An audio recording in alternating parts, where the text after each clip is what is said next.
Hello friend, नमस्ते friends. 67th BPSC का जो मेंस चल रही है, आज दूसरा पेपर था सेकेंड हाफ में, वो भी पेपर आ गई है। हम देखते हैं कि किस तरह का क्वेश्चंस उसमें पूछा है। आप सभी को पता होगा कि बीपीएससी के सेकेंड पेपर में कौन सा सब्जेक्ट है। पेपर 2 में आपका है पॉलिटी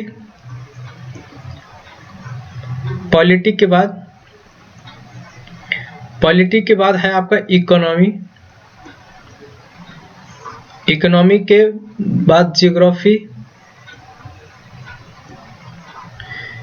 इसके बाद को साइंस एंड टेक। तो यहाँ से सारा क्वेश्चंस पूछा गया और इसमें सब बिहार के रेफरेंस में ही पूछा गया है।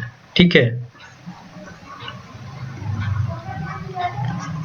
तो आइए देखते हैं पॉलिटी के क्वेश्चंस देखते हैं। पहला क्वेश्चन है, भारतीय संसद स्वतः विधानमंडल नहीं है। ठीक है, इसकी शक्तियां विशाल तो है पर असीम नहीं है।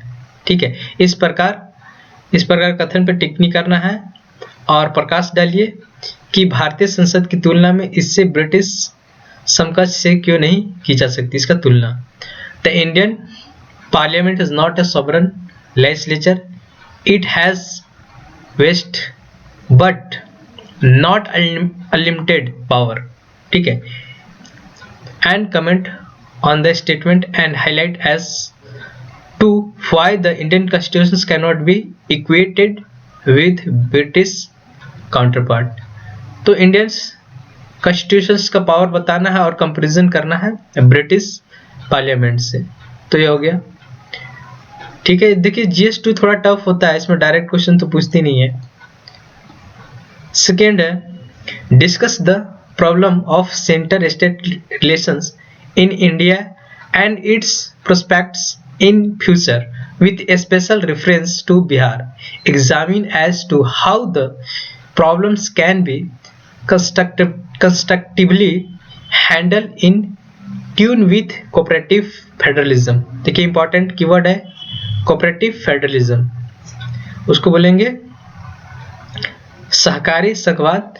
तो इसमें सेंटर रिलेशन से क्वेश्चन पूछा गया और इसमें ये पूछा गया है कि किस तरह का ये आपको उसका संबंधों को स्थापित करना है। मीन्स बिहार के विशेष संदर्भ में भारत के केंद्र राज्य संबंधों की समस्या और भविष्य की संभावना पर चर्चा करना है। ठीक है, तो अगर सेंटर स्टेट रिलेशन पढ़े होंगे तो वहां से पॉइंट निकाल लेंगे। चलिए नेक्स्ट क्वेश्चन है 3 में है कि भारत में क्षेत्रीय राजनीतिक दलों के उदय का वर्णन कीजिए।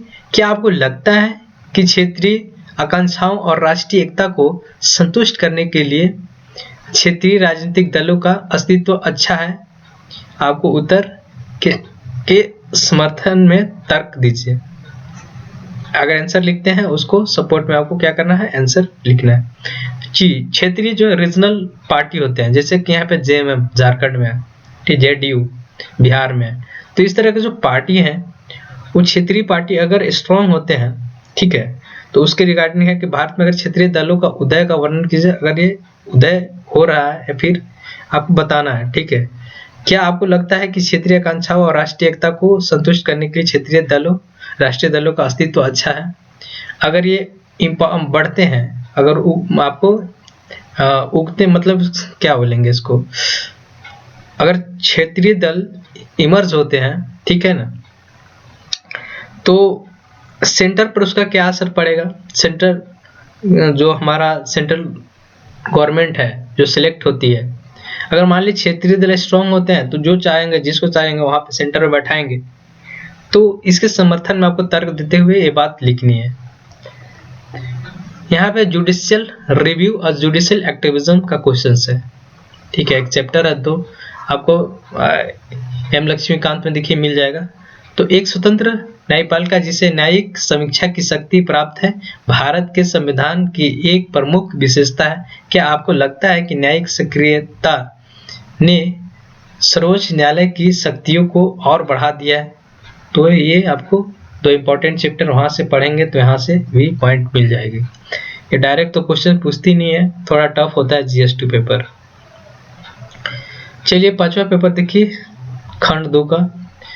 यहाँ जीविका एक स्कीम्स के बारे में पूछा है और कहा क्या है कि यह कहा जाता है कि जीविका महिला सशक्तिकरण का औजार है। तो इसके संबंध में आपको लिखना है पूरा डिटेल। इसके बाद नीति आयोग के सूचकांक 2021 के अनुसार बिहार का स्थान कितना था? भारत 19 बड़े राज्यों में बिहार का स्थान 18वां था। तो इस दयनीय स्थिति का उत्तरदायी कारक को बताना है, ठीक है ना। स्वास्थ्य सूचकांक हेल्थ इंडिकेटर में, ठीक है ना, तो इसका उत्तरदायी कारक बताना है और बिहार के स्वास्थ्य स्थिति को सुधारने के लिए क्या कदम उठाने चाहिए, वे फॉरवर्ड बताना है। क्या वे पर्याप्त है, क्या कदम उठाए गए हैं और क्या ये पर्याप्त है? अपने उत्तर को तथ्य एवं आंकड़ों से पुष्टि कीजिए। देखिए इसमें बहुत सारा क्वेश्चंस, मल्टीपल क्वेश्चंस पूछ लिया है, मल्टीपल क्वेश्चंस, ठीक है। 2-3 क्वेश्चंस एक ही में डाल दिया है। तो आप देखिए ज्यादा बड़ा ना करते हुए सभी को आप इक्वल लिखेंगे, मतलब यहां से लिखना चाहिए। ये क्वेश्चन देखिए जो पूछा था, बिहार राज्य में विद्यमान प्रमुख प्राकृतिक संसाधनों के नाम लिखिए। कोई प्राकृतिक संसाधन 1-2 को छांटना है, इसमें से 2 को आपको एक्सप्लेन करना है, ठीक है। जो भी आपको वहाँ पे नेचुरल रिसोर्सेस हैं उनके बारे में आपको लिखना है। अब बिहार का आर्थिक विकास के इसके महत्व को वर्णन करना है, ये जियोग्राफी का पार्ट है। इसके बाद देखिए यहाँ पे खंड 3 में किसी भी राष्ट्र की गुणवत्ता, जीवन की गुणवत्ता और स्वास्थ्य का सीधा संबंध भोजन आहार, देखिए फूड सिक्योरिटी से पूछ लिए क्वेश्चंस से होता है। तो भारत में उत्पादकता, खाद्यान्न की उपलब्धता, बागवानी उत्पाद आदि के मामले में उल्लेखनीय उपलब्धियां हासिल की है, ठीक है। तो ये सब आपको खाद्य सुरक्षा से क्वेश्चन पूछ लिया है। इसके बारे में उपयुक्त परिप्रेक्ष्य में बिहार के कृषि विकास में प्रौद्योगिकी की भूमिका पर चर्चा कीजिए। यहाँ से फूड सिक्योरिटी से पूछ लिया है और बिहार एग्रीकल्चर का डेवलपमेंट में इसका क्या रोल रहा है उस पर चर्चा करना है। साइंस एंड टेक्स देखिए कि प्रौद्योगिकी का वरदान, ठीक है, प्रौद्योगिकी एक वरदान से अधिक अभिशाप है। ये जो स्टेटमेंट लिखा हुआ है वो पर्यावरण प्रदूषण के संदर्भ में इसको आपको सपोर्ट में लिखना है, पुष्टि कीजिए।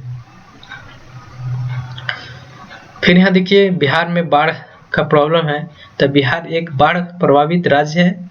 आधुनिक प्रौद्योगिकी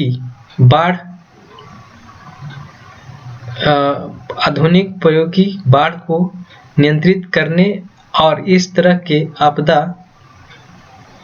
आपदा में कैसे मदद कर सकते हैं, उपयुक्त उदाहरण सहित स्पष्टीकरण करना है। क्या करना है?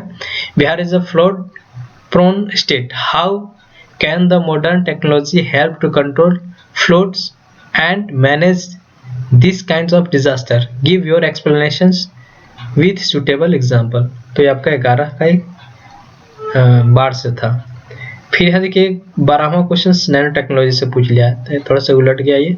नैनो टेक्नोलॉजी में लोगों के जीवन को बेहतर बनाने की विशाल क्षमता है, उपयुक्त उदाहरण के साथ स्पष्ट कीजिए। देखिए नैनो टेक्नोलॉजी से क्वेश्चन है,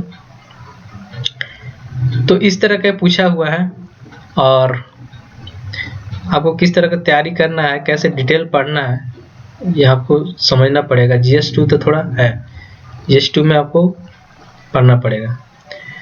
तो चलिए ये पेपर है, देख लीजिए किस एरिया से कैसे क्वेश्चन पूछा है और फिर इसका डिटेल एनालिसिस बाद में करेंगे।